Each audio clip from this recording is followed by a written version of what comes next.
4 years ago, I attended the music festival called The Friendly Gathering back in my home state of Vermont with my best friend and brother.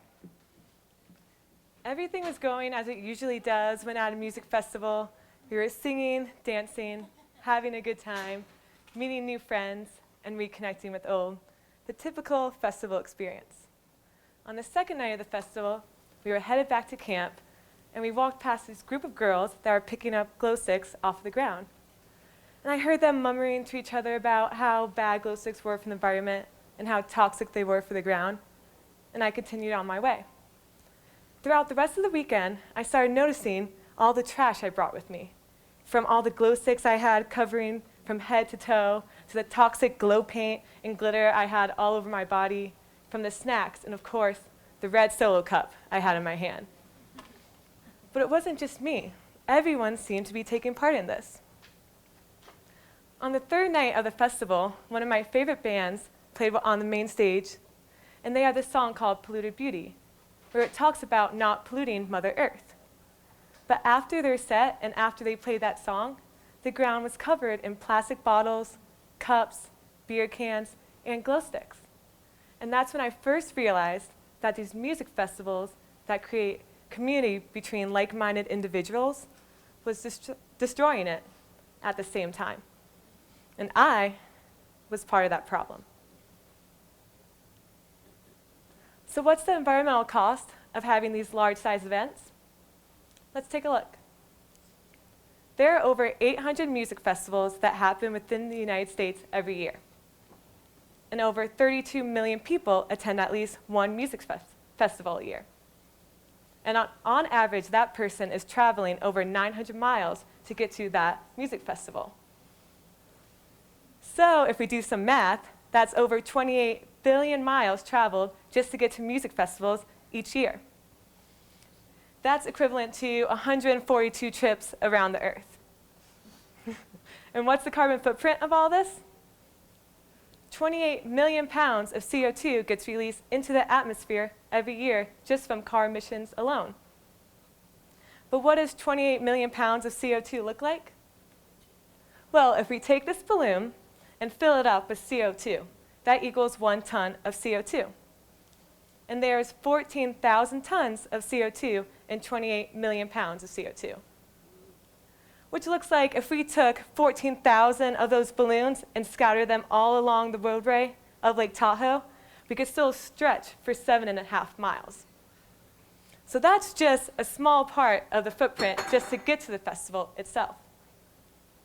So let's talk about our footprint when we're at the festival. On average, festivals have a 15,000 attendance. And Americans produce 4.5 pounds of waste each day. And typically, a festival is 3 days long with overnight camping.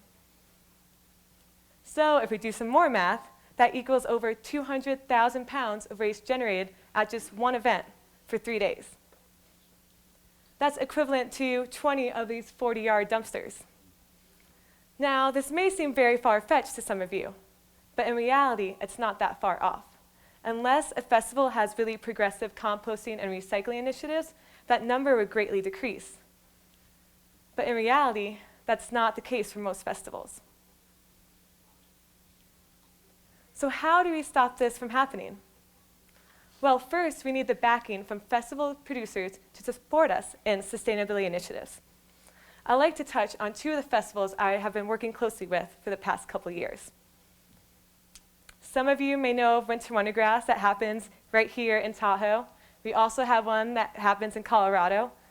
And it's attendance of 4,000 people, 3 days, with no overnight camping. Now, we try to integrate sustainability throughout every department. That means coordinating with artists, volunteers, box office, front of house, vendors, and bar staff.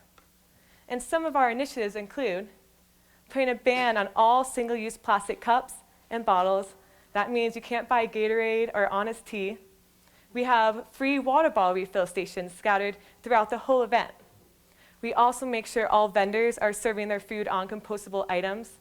We don't give out programs, but have programs scattered throughout the event. And we also have a green team representative at every single zero waste source station. So you get to find out what's recyclable, compostable, and landfill items. That way you could take that knowledge and integrate it into your everyday life. The results of this: for both of the festivals, we had an 89% diversion rate. 89% of the waste that we generated got diverted away from landfills and into composting and recycling initiatives.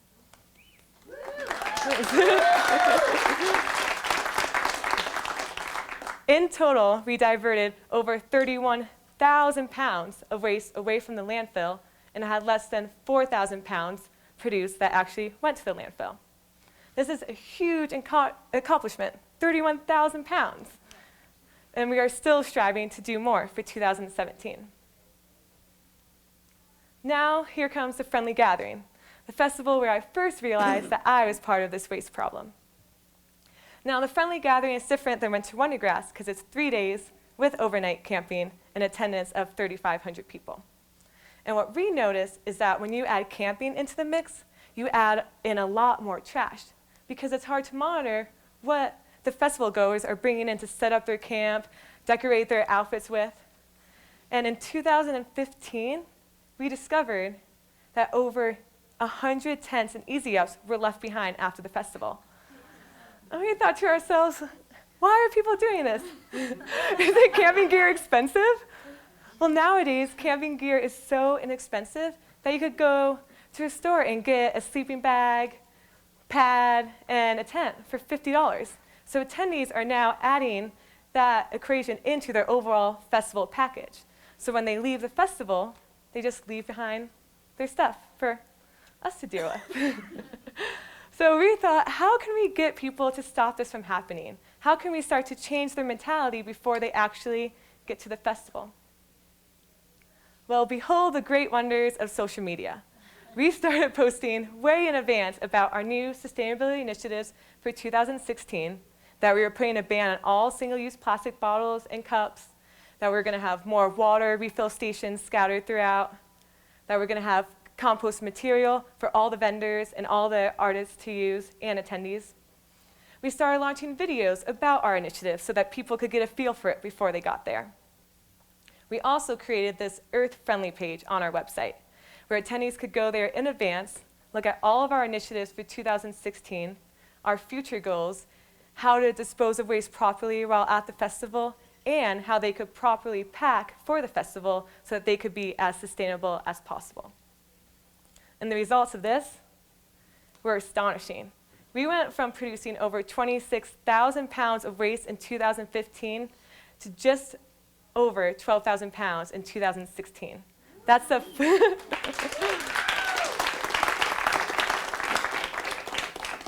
that's a 14,000 pound difference, which is equivalent to 2 of these 30-yard dumpsters that we used at the festival. And because of our new composting initiative, we were able to divert over 3,000 pounds of food waste away from landfills and into compost. And because of our ban on single-use plastic cups and bottles, we were able to decrease our recycling by 25%. Now, some of your first reactions to decreasing recycling might be, that's a bad thing. But in reality, it's not. Because composting and recycling initiatives are great, and everyone should be doing them. That's not what's going to save us. Reducing waste on all spectrums and introducing reusables will. And Pickathon, a music festival, 3 days with overnight camping and attendance of 3,500 people, discovered that years ago. In 2010, they were the first music festival to put a whole ban on single-use plastic cups and bottles. But they also took it a step further and introduced reusables through a token-based system. So attendees go up and put a deposit down, and they could use reusable plates, dishes, utensils throughout the whole weekend, and once they're done, they return it. So that means not even compostable products were there. It's all reusable. This is a great example of how a festival can encourage attendees to be sustainable, but have fun at the same time.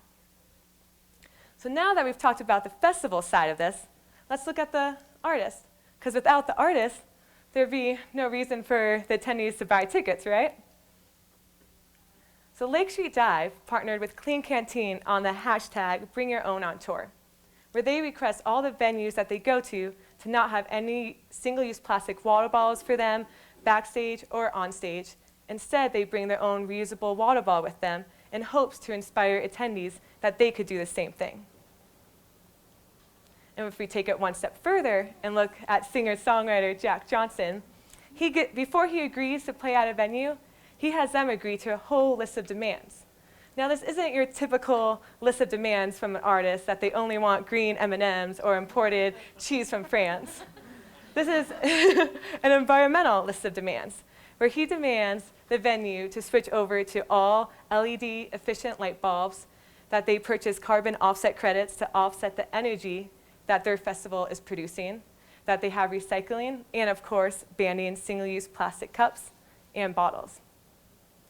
Now imagine if all artists started to demand that to all the festivals and venues that they played at. Think of the positive impact that would have on the environment. But let's change perspectives again and take a look at you guys, the festival attendees. Because without you guys buying the tickets, we wouldn't have a festival. So that gives you guys a huge leverage to inspire environmental sustainability at the festival.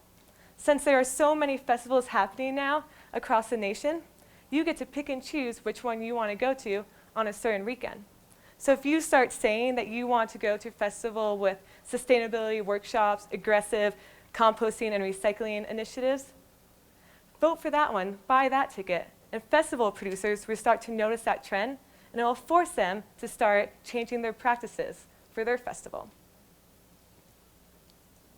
But ultimately, it resides in the individual for environmental sustainability. So always remember to bring your reusable cup and say no to single-use plastic cups and get your own cup instead to get your drink in.